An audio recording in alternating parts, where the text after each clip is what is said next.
Donetsk dan Kharkov makin genting, Rusia terus maju ambil wilayah Ukraina.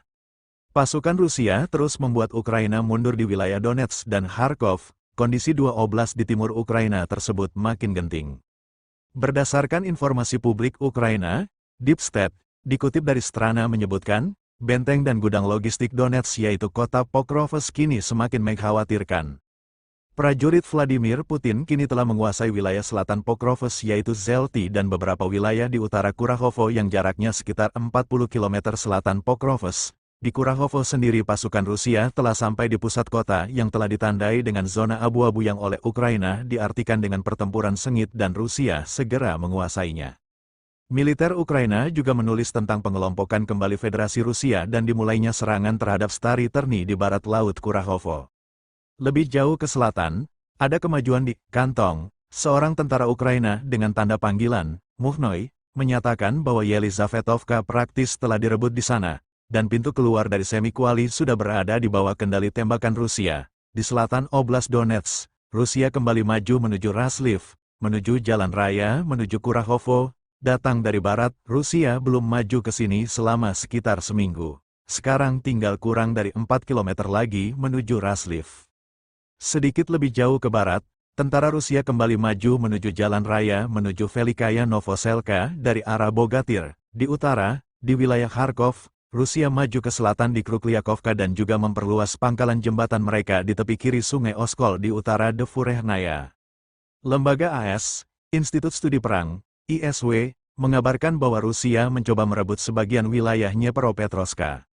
Selain itu, militer Rusia mungkin menggunakan kemajuan terbatas ke wilayah Dnipropetrovsk untuk menciptakan kondisi bagi operasi masa depan untuk menduduki wilayah Dnipropetrovsk secara militer dan wilayah lain di Ukraina Timur dan Tengah dalam jangka panjang. Sebelumnya kami melaporkan bagaimana terobosan yang dilakukan oleh Federasi Rusia di dekat Velika Novosilka dapat menimbulkan masalah bagi angkatan bersenjata Ukraina di seluruh front selatan, termasuk serangan oleh Federasi Rusia ke wilayah Dnipropetrovsk dan Zaporizhia. Perlu dicatat bahwa sekarang hanya tersisa sekitar 7 km dari posisi Rusia di Novodarovka ke perbatasan wilayah Dnipropetrovsk. Dilihat dari pernyataan berulang-ulang dari media dan pejabat barat, masalah utama bagi Ukraina sekarang adalah jumlah personel. Selain itu, hari ini sebuah artikel diterbitkan yang menyatakan bahwa kerugian angkatan bersenjata Ukraina beberapa kali lebih tinggi daripada yang dinyatakan secara resmi.